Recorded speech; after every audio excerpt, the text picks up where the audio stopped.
Ladies and gentlemen, welcome to the E-Mazing Race Participants Briefing.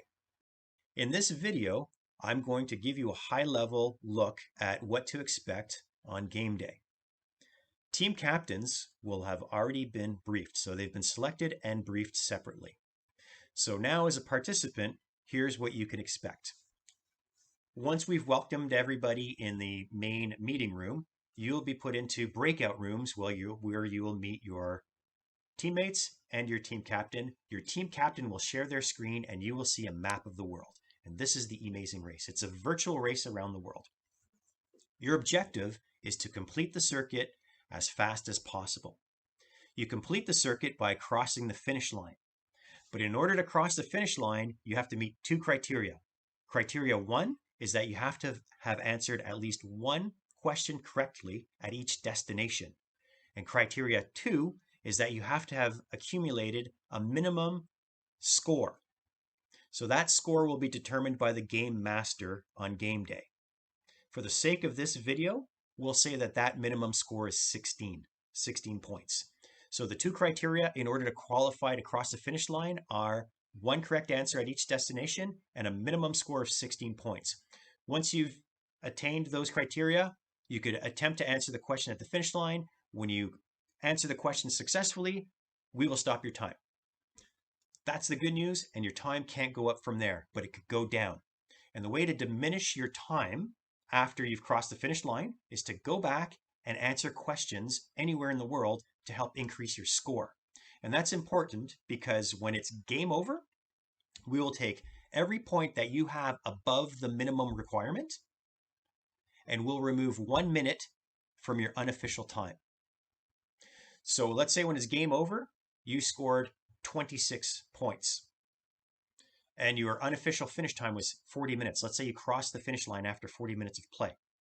Well, we'll take those 10 extra points, which is above the 16-point minimum, and we will deduct 10 minutes from your unofficial time, giving you an official time of 30 minutes. And that is the time that other teams are going to have to beat.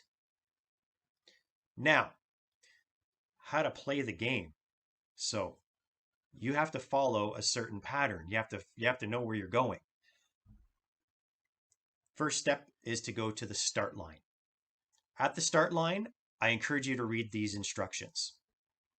And there's a question at the end of the start line, at the end of that paragraph in order to get your first destination. Now, this is my demo. So the demo has a very easy question. And it's also a way of telling you what the rules are. So the rules of this game are very simple. You're allowed to use Google Maps. You're allowed to use Google. You're allowed to do any research you want. You are allowed to do whatever it takes within your company's values. So respecting your company's values, you're allowed to do whatever it takes to get the right answer, and you're encouraged to do research. Okay. So by answering the question at the start line, three things will happen. One, the screen will turn green. Two, you'll see your score go up. And three, when you close the question window, a new symbol will appear that represents your first destination. So again, this is a demo. So the captain selects the answer and then clicks submit. Screen turns green, score goes up, and a new symbol appears that you have to match to know your next destination.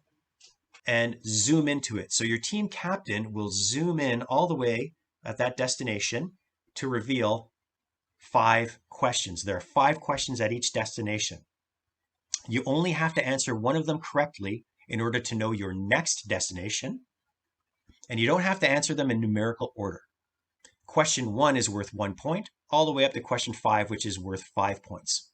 Now, the higher the point value, the tougher the question, the more collaboration, the more team interdependence, the more research that will have to be done, but it's worth more points.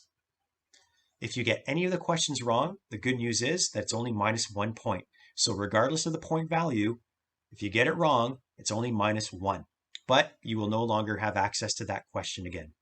You could always look at a question and decide you don't want to answer it, so just close it and you come back to it another time. You could always come back to questions or go back to a destination to answer questions, but we encourage you to answer a question correctly to know where your next destination is in order to move forward. So if you try question 3,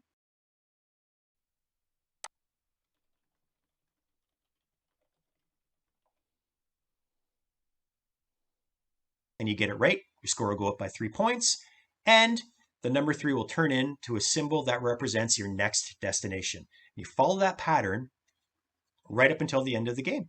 So make sure as team captain that you zoom in all the way to expose all 5 questions. And as a team, you decide which one you want to answer, which one will be best for you to reach your objectives. With that, ladies and gentlemen, I wish you luck. I want you to remember to communicate with each other. I want you to be patient with each other, and I want you to have fun.